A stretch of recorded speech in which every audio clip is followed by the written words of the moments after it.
ar skatu nākotnē, ar saknēm motormuzejā. Pavasarī savu darbu beidza Rīgas motormuzejs, kurš savās telpās ielaida strādniekus, kuri cītīgi rosās, lai jau pēc gada mēs ieraudzītu skaistu un frišu jauno Rīgas motormuzeja ēku. Tiks paplašināta ekspozīcijai domātā platība, uzlabota energoefektivitāte un tiks izveidots ērts mūsdienīgs ieejas risinājums, kā arī uzlabota apmeklētāju plūsmas organizācija un nodrošināta muzeja pilnīga pieejamība visiem, tā skaitā arī cilvēkiem ar īpašām vajadzībām. Būtiski, ka projekts paredz vienlaikus maksimāli saglabāt arī Rīgas motormuzeja vēsturisko veidolu un plānojumu. Grūtākais darbs muzeja vīriem bija izvest senos spēkratus no šīs vecās mājas. Viņi to godam izdarīja, un spēkrati tagad atrodas otrā Rīgas galā. Mēs tagad brauksim skatīties.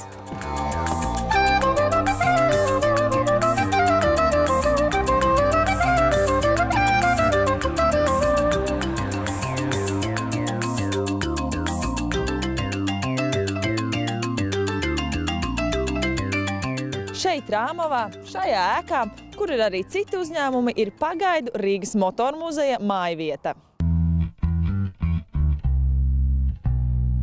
Rīgā un Rīgas tūmā atrast atbilstošas telpas bija ļoti grūti, jo faktiski, ja Rīgas motormuzejā dzīvojām 3500 kvadrātmetru platībā, tad šis bija labākais variants, bet tomēr tikai vairāk kā 2000 kvadrātmetru. Tāpēc varbūt šī ekspozīcija šeit ir izvietota negluži tā kā motormuzejā, bet vienalga esam centušies un arī tas tīri veiksmīgi ir izdevies salikt spēkratus pār tematiskajām grupām chronoloģiski, lai mūsu apmeklētājiem būtu vieglāk šeit orientēties un ekspozīciju uztvert un arī apskatīt.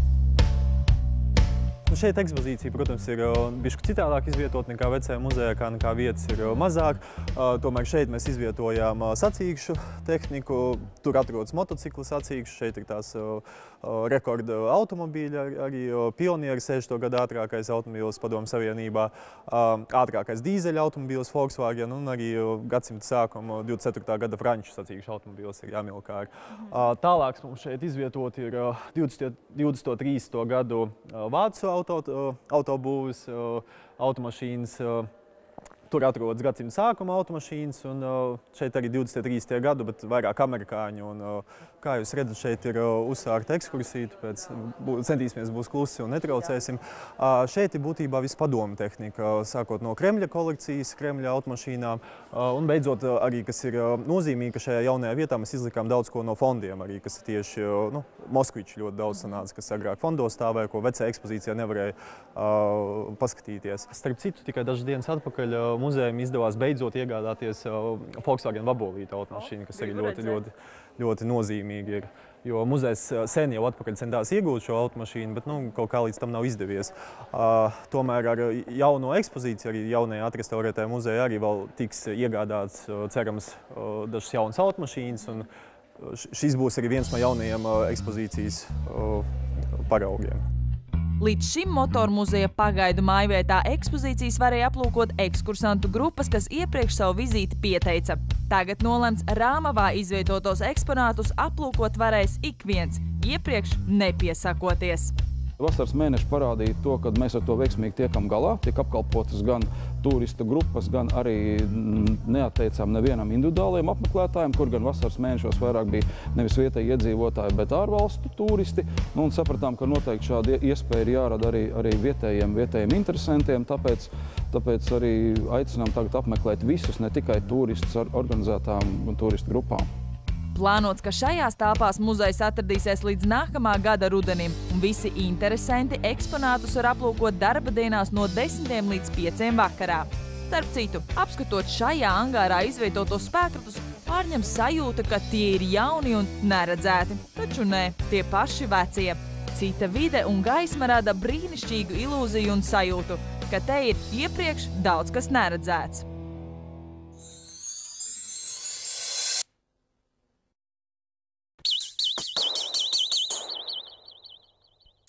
Kačs Streimanis, dzimis 1988. gada 21. aprīlī. Profesionāls BMX braucējs. Vairākkārtais Latvijas čempionu titula ieguvējs. 2004. gadā pasaules čempionātā izcīnījis 3. vietu U16 grupā. Vairākkārt piedalījies Eiropas čempionātos, ieņemot godalgotas vietas. Tu tāds liels puika, bet esi izvēlējies mazu ritentiņu. Kāpēc tā? Nu, tas ir no laika gala, kad 5 gadu vecumā sāku braukt, tad ar to, tā teikt, saslimu uz mūžu, var teikt. Vecāki nezināja, kur likt bērnu ar daudz enerģiju. Tad, redzēja, ka patīk braukt riteni, tad aizsūtīju uz BMX treniņiem. Tā, nekāda tāda plāna nekāda nebija par nākotni lielai. Bet kurā mirklī tas pārvērtās par tādu profesionālo sportu? Par karjeru jau tāvējo? Es atceros, kad pirmo reizi, kad Lakučs, teiksim, un Matisons kaut kādās lielākās komandās tika un sāka, teiksim, savu profesionālās gaitas, tad jau es sapratu, ka tas nav nemazām nereāli. Un kad ir jātrenējas un varbūt, kad man arī būs iespēja to darīt.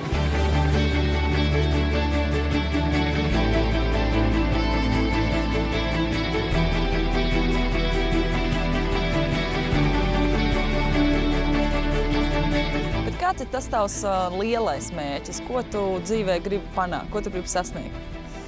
Lielais mērķis? Labi, pēc 3 gadiem jau būs Rio Olimpiskās spēles. Un tā man būs, es domāju, tāda, ja es tur vispār tikšu, cerams, ka tikšu, tad tā būs man droši vien, ka pēdējā iespēja kaut ko parādīt lielajā Olimpiskajā arēnā. Man jau būs 28 gadi. 32 gados, vēl pēc 4 gadiem, es nezinu, tas būtu... Nav nereāli, bet... Būtu pa veci tiem jaunajiem, ja? Jā, diez vai es tur tēmētu uz baigi augstiem rezultātiem 32 gados. Tā kā es domāju... Tā principā nākamā olimpiāda ir tev pēdējā iespēja? Jā, tā varētu teikt. Labi, izdarīt to, ko neizdarīju Londonā, teiksim. Jā, bet ja tas viss tik ātri beidzas, ko tu tālāk domā darīt? Ir jau kaut kāds plāns? Tieši tāpēc es arī paralēli mācos, cenšos mācīties. Bet tālāk plāns nav. Daudz BMXisti tādi labi, kas ir bijuši, tie kam ir arī, teiksim, ievirzis kaut kāds uz trenēšanu, tie var tikt labos treneru darbos, ārzemēs un visu kaut kur. Nezinu, jāskatās. Jāskatās, kādas tur pavērsies tās durtiņas pēc tam. Bet ir kaut kāda profesija, pieņemsim, varbūt ikdienā liels gatavo ēst, un tad tu tā kā domā, es varētu būt pavārs vai varbūt kurpnieks. Kaut kas. Nav man, es nezinu, neredzu nekādu tādu specifisku profesiju. Es nezinu, es vienmēr esmu domājis, ka ļoti grūti būtu kaut kādā darbā iet, teiksim, no 8 rītā līdz 5 vakarā tādā. Tā teikt, 4 sienās tas nebūtu tev? Droši vien, kad nē. Vai tu ikdienā pārvietojies ar riteni vai tomēr priekšroku dod automašīnai? Automašīnai noteikti. Kāpēc tā? Tev tomēr vienmēr ritens starp kājām? Es nezinu, man parasti, kur man vajag pārvietoties, tas ir ikdienā, kad man ir treniņa sezona un sacensība, tad man vajag tikai aizbraukt pusdienās ēst un ja tā ir svara zāle, tad aizbraukt uz treniņu. No rīta, ja ir treniņš. Vairāk arī es nekur nebraucu, vienīgais uz Rīgu pie Mareka, pie fizioterapeita vai pie daktariem. Ar riteni es braucu pietiekami daudz treniņos, tā kā ikdienā gluži negribās uz viņu sēdēt. Kādai ir jābūt mašīnai, ar kur tu brauc? BMW. Es redzēju, tu arī atbrauc uz interviju ar BMW, bet kas tā BMW tik īpaši? Kas tev viņā patīk?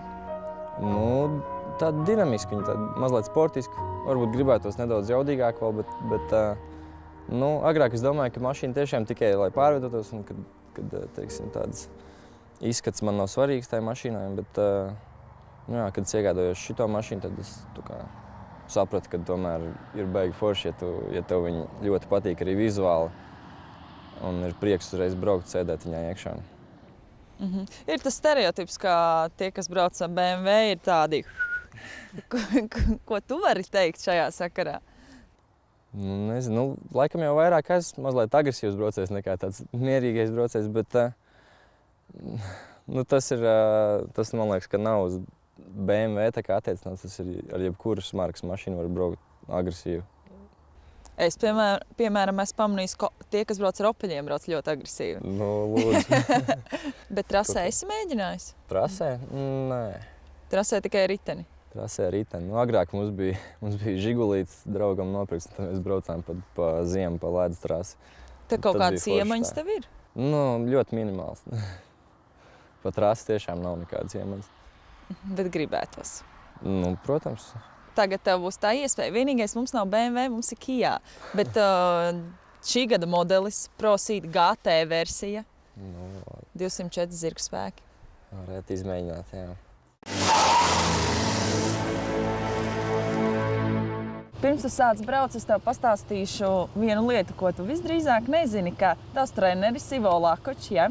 Pagājušā sezona ar iepriekšējo gan mašīnu ir uzrādījis labāko apļa laiku. Tā teikt, 1 sekunde simtnieki tikai atpaliek no autosportists Karliņš Stāls rezultāta. Vai tagad tavs sasprindzinājums ir vēl lielāks? Pišķiņi ir, jā, bet es jau zināju to īstenībā. Zināju, jā. Visu laiku jau spiediens. Es jau ar viņu sazvanījos. Viņš jau smējās, jā, ka man ar tēt jāvinē. Vai tu prasīji viņam kādus padomus? Nu, īsti nē. Nezinu. Nē, neprasīju neko. Bet satraukums taču nav? Nu, ir jau bišķi. Ir, bet mazāks noteikti kā sacensībās. Nu, nē. Sacensībās pat ir mierīgāks. Sacensībās ir reti, kad uztraukums. Varbūt pirmajās sezonas sacensībās, bet šis tomēr kaut kas savādāks. Ārpus komforta robežām. Skaidrs. Nu ko, velkam galvā ķiveri. Jā, es tev palīdzēšu aiztaisīt. Un tad jau kāp mašīnā un rādi, ko māki. Atceries galvenais, ka mašīnu žēlot nevajag. Kā viņi domāt, ja šeit?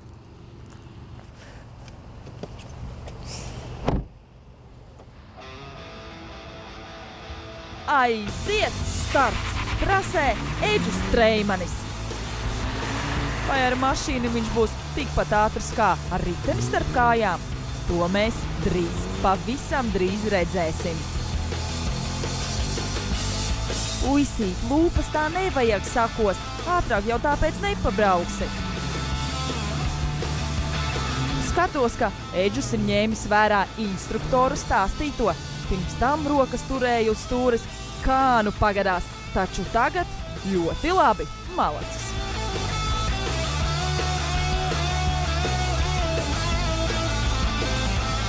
No malas izskatās, ka Eģis brauc ļoti ātri. Skatīsimies, kāds beigās būs rezultāts. Kaut kāds benzīngalva, nu paskatieties, kā laiž!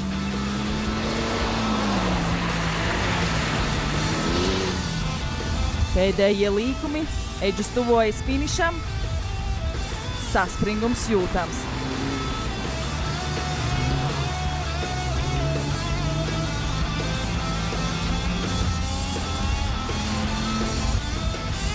Vēl pāris sekundes, tālumā jau redzams finiša karogs un finišs! Es pat iesvīdu.